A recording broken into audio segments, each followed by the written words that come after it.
우리가 기도와 관련돼서 제일 잘하고 있는 말씀 가운데 하나가 데살로니가전서 5장 17절이에요. 내용이 뭡니까? 쉬지 말고 기도하라는 것입니다. 주님이 쉬지 말라고 할 때는 의미가 있지요. 첫째, 그것이 너무나 중요하기 때문에 쉬지 말라는 거예요. 그 둘째는 그 기도를 통해서 하나님께서는 우리와 깊은 교제를 나누시기를 원하십니다. 쉬어서는 안 될 이유지요. 그렇기 때문에 하나님과의 지속적인 교제를 이루어가는 데 있어서 기도가 가지고 있는 비중이 대단히 크다는 거예요. 그래서 기도의 방식을 어떻게 하냐, 형식을 어떻게 하냐, 내용을 어떻게 하느냐, 또 자세를 어떻게 하느냐에 따라서 다양한 설명이 될 수 있겠죠. 그런데 주님은 기도의 가장 중요한 본질을 우리에게 제시하신 것이 쉬지 말라는 것입니다. 왜? 끊임없는 교제를 이루어가기 위해서 그러합니다. 하나님이 아담과 하와를 창조하시고 주님께서 우리를 주님의 백성으로, 즉 자기 백성으로 삼으셔서 에덴 동산에 두시고 그리고 그 안에서 하나님과 끝없는 교제를 원하셨습니다. 근데 이 교제를 끊어놓은 게 있었습니다. 그것은 선악을 알게 하는 나무의 열매를 따먹지 말라는 하나님의 말씀을 어기게 되었습니다. 이로 말미암아 죄가 들어오게 되고요, 죄는 하나님과의 관계를 단절시켰습니다. 바꿔 말씀드리면 죄는 항상 주님과 우리와의 관계를 차단시키는 역할을 하고 있다는 것입니다. 그렇기 때문에 죄라는 녀석은 우리 전체의 영적인 암적인 조세로 존재하기 때문에 늘 이 죄를 씻겨내지 않냐면 기도의 통로가 막힌다는 사실입니다. 마치 우리가 코를 통해서 호흡을 하는 것처럼 우리가 우리의 영혼이 하나님과의 끝없는 교제의 호흡을 단절시키는 이 죄라는 녀석을 반드시 없애야 되는데 그 유일한 방법은 딱 한 가지밖에 없죠. 그건 무엇입니까? 바로 보혈입니다. 예수님의 피가 아니고는 결단코 죄 문제를 깨끗게 할 수가 없기 때문에 그러합니다. 바꿔 말씀드리면 보혈이 임하는 곳에는 주님이 우리에게 숨통을 열어주셔서 교제할 수 있는 통로를 확보해 주신다는 것입니다. 그렇기 때문에 기도할 때마다 우리가 회개하는 거 뭡니까? 회개는 피를 흐르게 만듭니다. 피는 우리를 깨끗게 합니다. 깨끗함 속에서 주님과의 교제가 이루어지는 것입니다. 그렇기 때문에 항상 기도를 통해서 우리는 하나님의 사랑을 다시 한번 경험하게 되고요, 또 주님은요 사랑하는 자와 늘 대화하기를 원하시는데요, 그것이 중단 없이 지속적이길 원하니까 쉬지 말라고 하시는 겁니다. 천국에 가서요, 계시록 22장에 보니까 우리가 하나님과 얼굴을 대면해서요 끝없이 대화하는 장면이 나옵니다.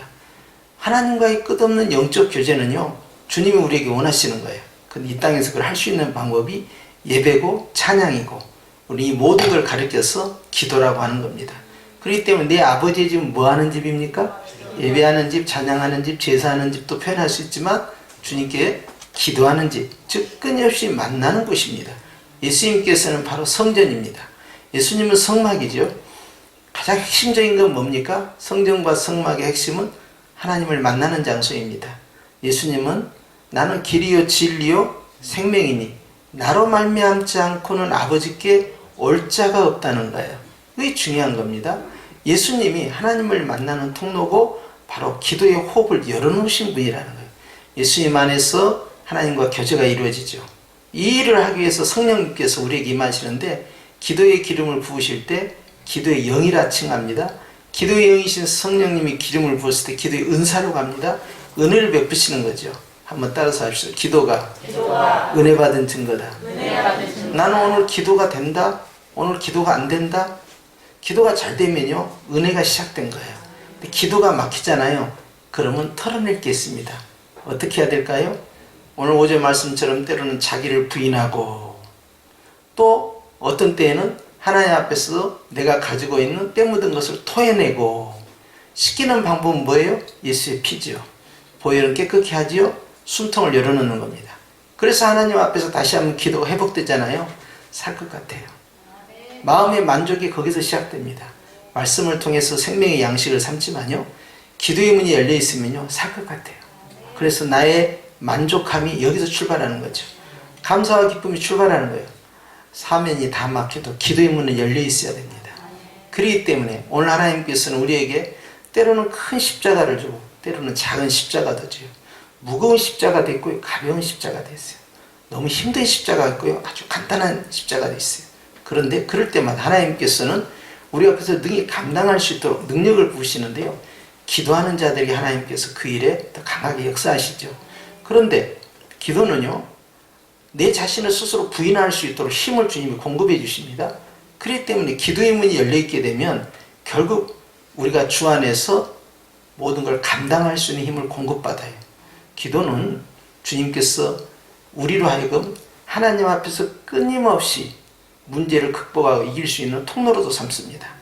그런데 교회의 영적인 상태에 있어서 가장 중요한 것은 얼마만큼 말씀의 훈련을 받았느냐, 얼마만큼 체계적이냐, 얼마만큼 행사를 주도면밀하게 기획하고 진행했느냐 하는 것보다 더 중요한 게 있습니다.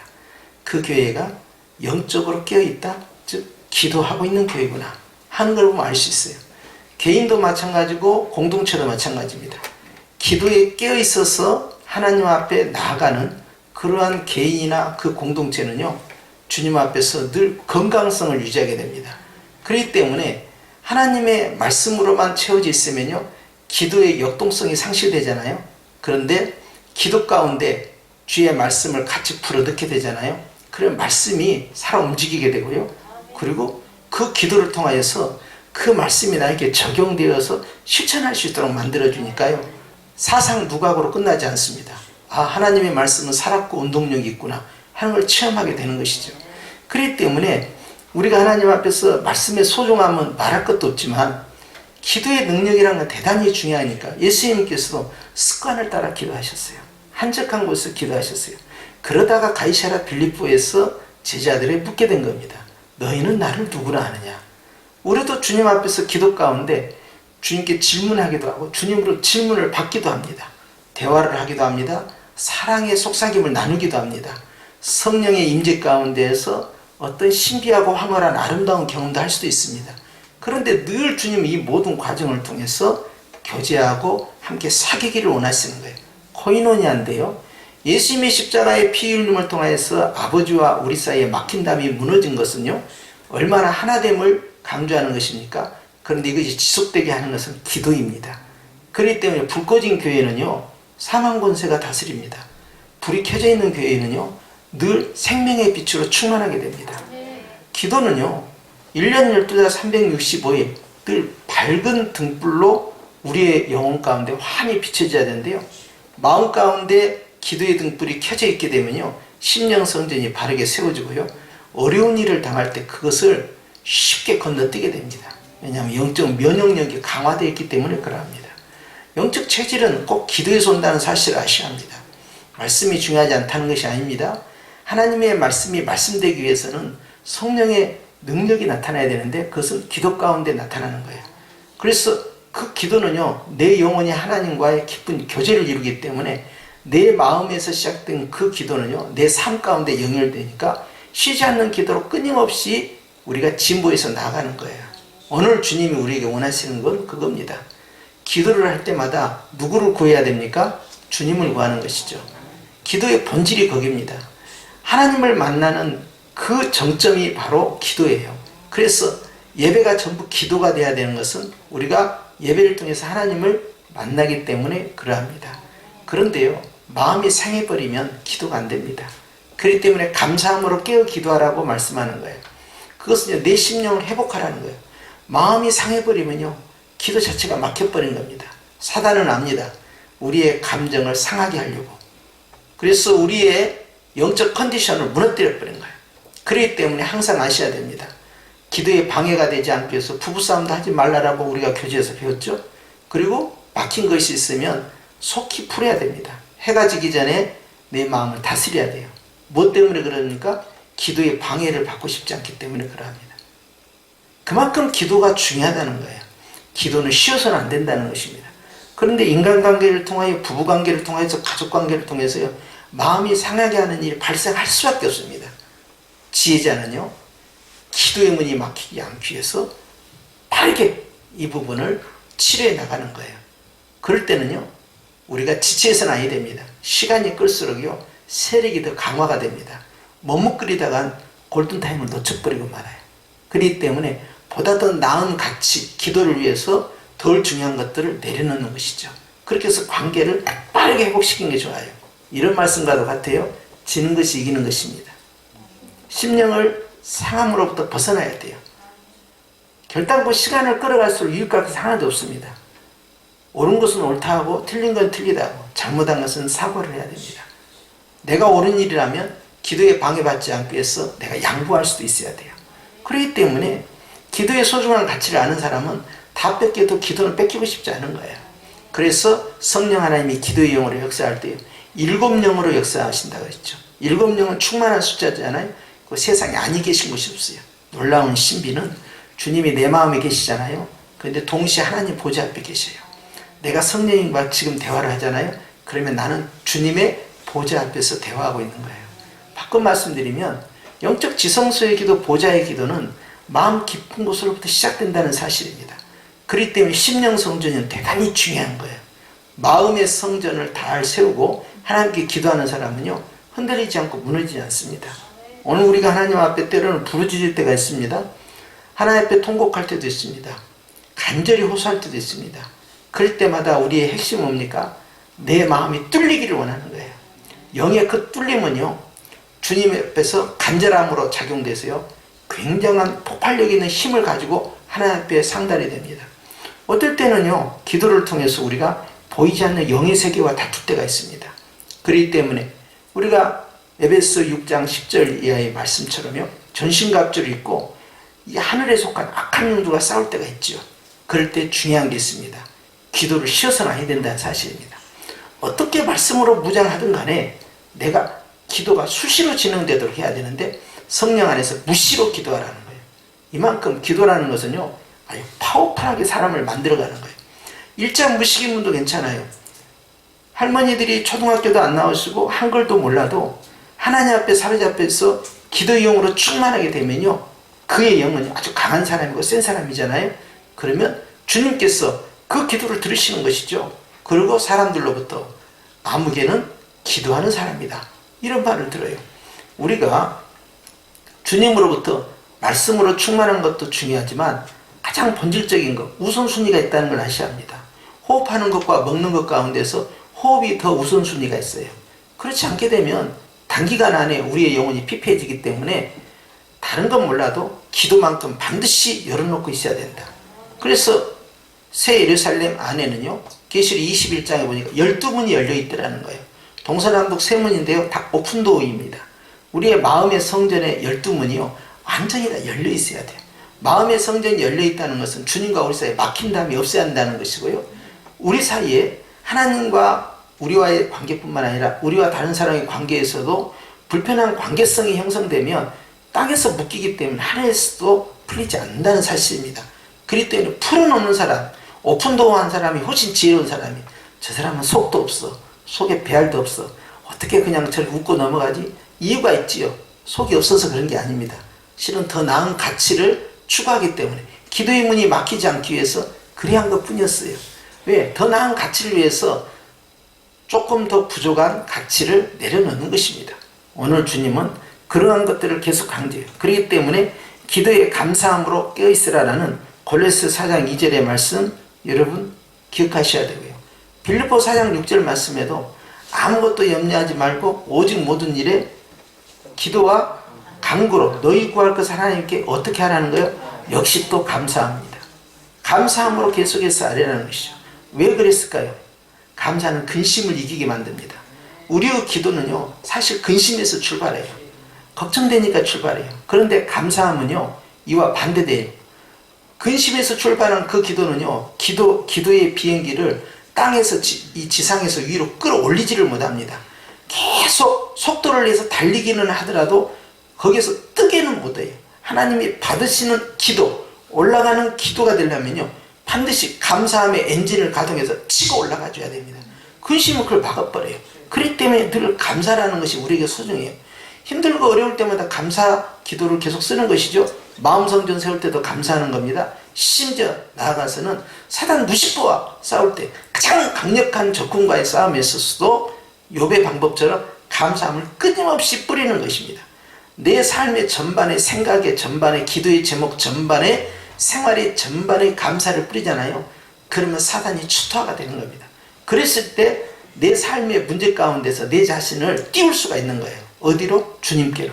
그래서 주님과의 영적 교제를 시도해서 영적인 여행을 진행하는 것이죠. 그러면서 하나님과의 기쁜 교제를 나누니 이런 사람은 세상에 감당할 수 없는 사람이 되는 거예요. 바로 모세가 그러한 사람. 수백만 명을 그가 통치하고 있었지만 얼마나 많은 그 안에 희노애락과 많은 문제점들이 발견했겠어요. 그러나 그 속으로부터 자기가 벗어나는 방법은 늘 회막에 나가서 기도함으로써 문제로부터 자신을 분리해서 하나님과의 기쁜 대화를 해서요, 가장 중요한 포인트를 계속 잡아가는 거였습니다. 많은 사람들의 것들을 다 충족해 주지 않아도요, 하나님이 원하시는 필요한 것들을 정확하게 전달해 준 거죠. 그러면서 그 수백만의 조직체를 끌고 간 거예요. 문제가 있지만 문제로부터 자유로운 모세는 기도 때문에 가능했습니다. 우리는 모든 문제를 다 기도로 풀 수 있을 것 같지만 실상 그러기에는 굉장히 시간도 부족하고요, 능력도 부족합니다. 그런데 모든 걸 해결받지 않아도 모든 문제로부터 자유로울 수 있는 방법이 뭐냐? 바로 감사입니다. 감사 기도는 우리를 그만큼 강화시켜 나가요. 그리고 끌고 가다 보면 내가 해결하지 않는 문제들도 어느덧 해결되어서 나를 쫓아오고 있어요. 얘가 눈치를 보고 있거든요. 앞에 문제가 해결되면 뒤에 문제가 쉽게 따라옵니다. 그런데요, 앞에 문제가 딱 막히잖아요. 그러면 그 다음에 무슨 문제가 발생하냐?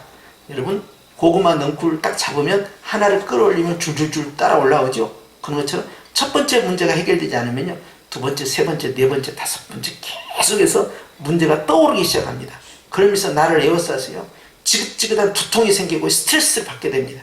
기도의 힘을 확 빼버려요. 그런데 첫 번째 문제를 감사함으로 잡아서 끌어올리잖아요. 주님 앞에 들여놓는 순간에 두 번째, 세 번째는 덩달아서 쫓아오기 시작합니다. 그러면서 복잡했던 그 많은 문제들이 너무 쉽게 간단히 해결되는 거예요. 왜 이렇게 쉽지? 주님이 쉽게 만드셨어요. 어떤 방법으로? 감사의 기도로. 이만큼 감사가 강력하다는 사실을 아셔야 합니다. 그런데 물질의 축복과 관련돼서 여러분께 꼭 말씀드리고 싶은 것은, 물질의 축복에 있어서는 감사 가지고는 아니 됩니다. 감사는 시작에 불과하고요, 물질의 축복이나 내가 이 땅의 삶에 있어서 하나님이 주시는 그 물건의 능력을 누리기 위해서는 반드시 수반된 요소가 필요합니다. 그것은 바로 기쁨의 기도입니다. 기쁨의 기도는 향기도입니다. 하나님이 받으시는 기도예요. 기쁨의 기도는요, 그 축복을 확실하게 결심 있게 만드는 것이기 때문에 굉장히 파워풀합니다. 그렇기 때문에 감사로 밑바탕을 깔아온다면 결국 기쁨으로 그것을 끌어올려서 열매 맺게 만드는 결정적 방법이 바로 기쁨의 기도예요. 그렇기 때문에 주님의 성전에 들어온 사람은 감사함으로 들어오고 기쁨으로 들어와요.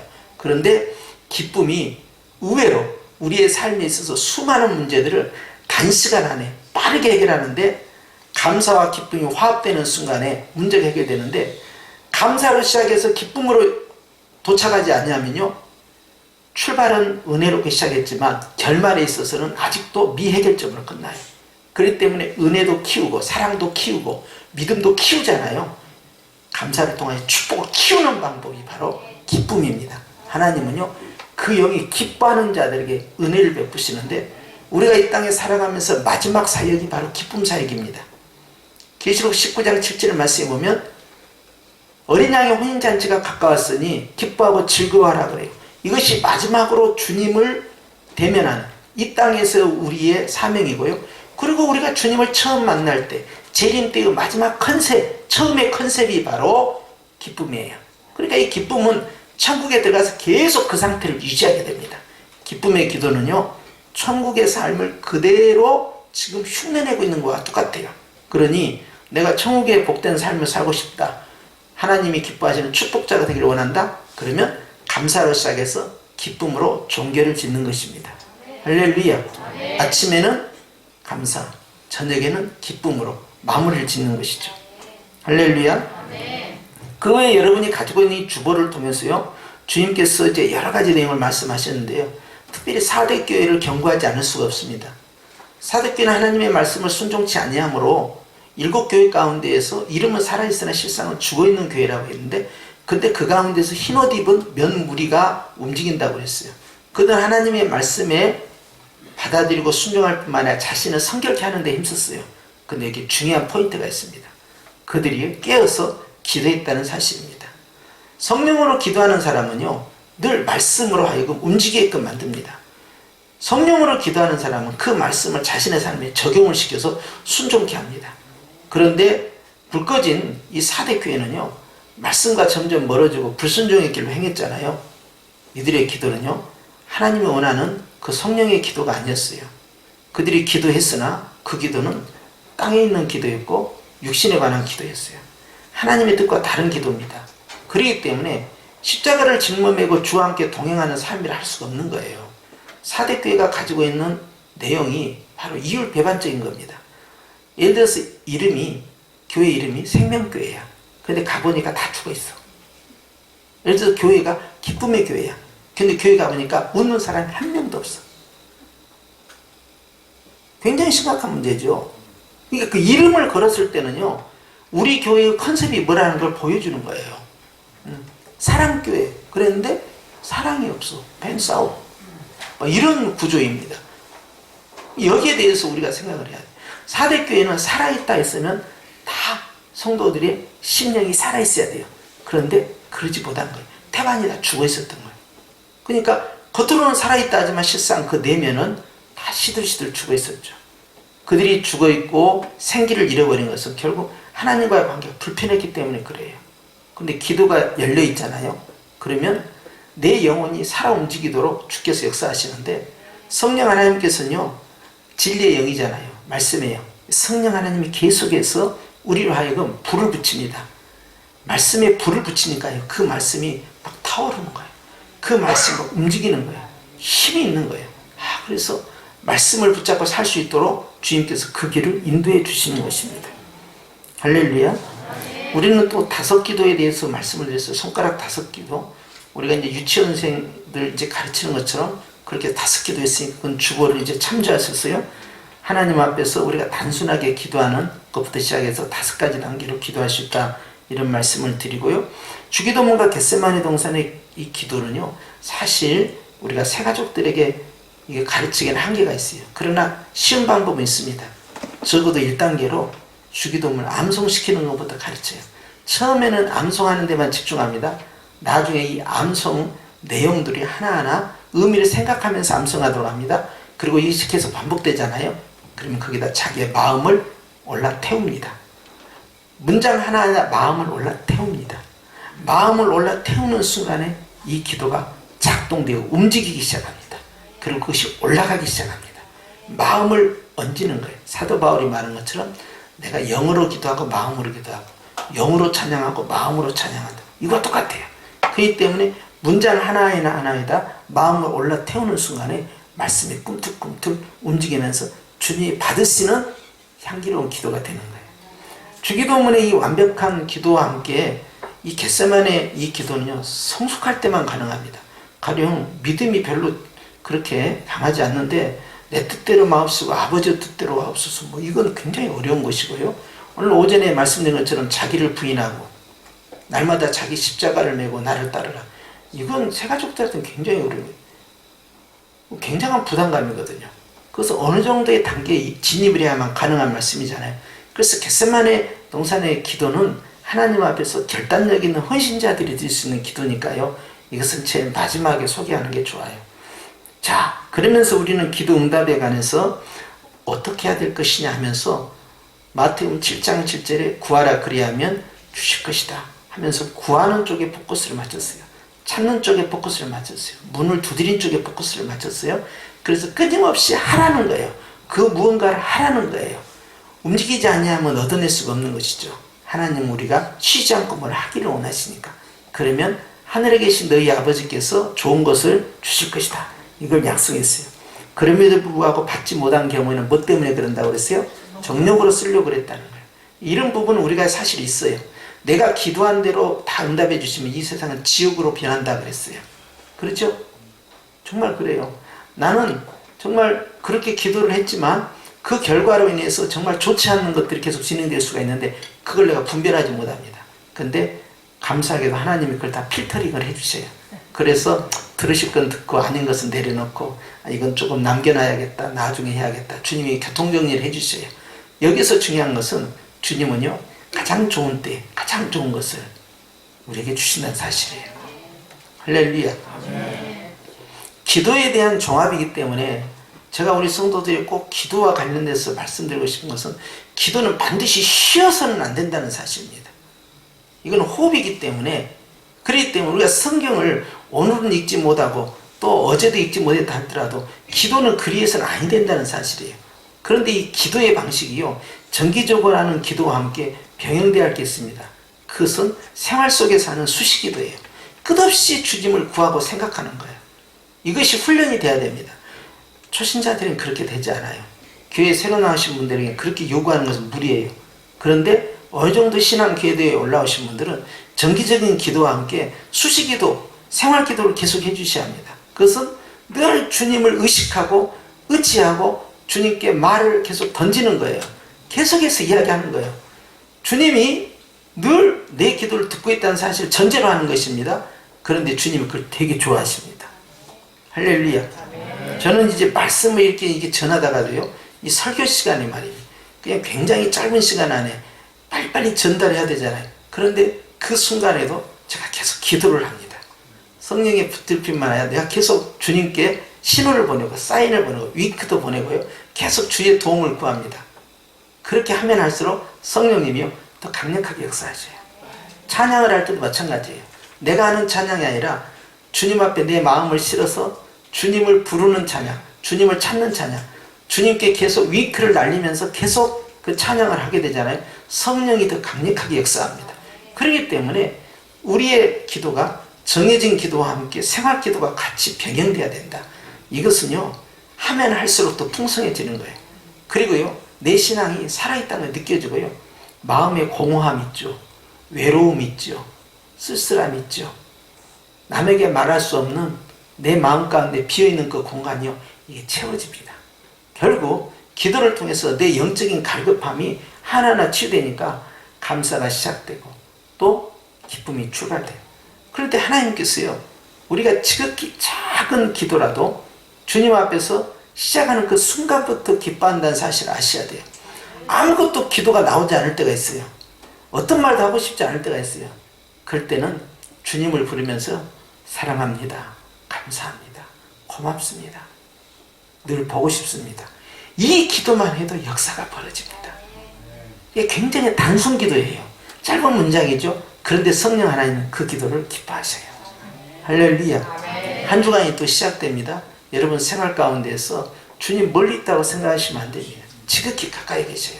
그 주님과 끊임없는 대화를 시도하는 것이에요. 우리는 일상에서 다 할 수 있습니다. 음식을 만들 때나, 음식을 먹을 때나, 설거지를 할 때나, 샤워를 할 때나, 걸어갈 때나, 무슨 일을 하든지 주님께 계속 던지는 겁니다. 마치 사랑하는 연인이 작은 돌멩이를 들어서 그 연인의 창문에다 던지는 것처럼 말이죠. 계속 주님께 내가 노크를 하는 거예요. 그런데 주님은요, 계속 나를 기다리고 계셔요. 계속 하기를 원하시는 거예요. 왜? 너무 사랑하니까 맨날 보고 싶은 거예요. 맨날 대화하고 싶은 거예요. 계속해서 교제하기를 원하는 거예요. 왜냐하면 주님은 나보다 나를 더 사랑하기 때문에 그러합니다. 오늘 또 우리의 기도가 중단돼서는 안 될 이유가 바로 여기 있는데요, 주님은 너무 나를 사랑하신다. 나 또한 주님을 사랑하므로 주님과 대화하지 아니하면 견딜 수가 없다. 이런 것이 생활 속에서 계속 묻어나야 돼요. 이게 굉장히 중요한 부분입니다. 여러분, 이것이 어려운 것 같지만요, 일단 시도가 되잖아요. 그러면요, 그 사람이 영적인 삶을 신앙과 생활이 분리되지가 않고요, 계속 맞물려서 이끌어가니까요, 신앙생활이 굉장히 재밌어요. 그리고 언제든지 버스 정류장에 있을 때나 전철에 있을 때나 차를 운전할 때나 항상 주님과의 영적 교제가요, 수시로 지속적으로 진행된다는 사실, 행복이 시작입니다. 이때 우리는 승리를 만끽하게 되는 거예요. 혼자가 아니죠. 항상 주님과 함께해요. 할렐루야. 그래서 이번 주간에도 저와 여러분이 이 기도의 은혜 가운데 승리하시길 축원합니다. 이것으로 이제 이 기도의 종합편을 마치게 되는데요, 이제 다 할 수는 없어요. 왜냐하면 저는 다음 과목으로 또 넘어가야 되기 때문에 그래요. 그런데 사실 드릴 말씀은 많이 했어요, 그동안. 그래서 이제 우리가 다음 시간을 또 기대하면서 오늘 이 기도 부분을 여기서 마치도록 하겠습니다. 함께 기도하겠습니다.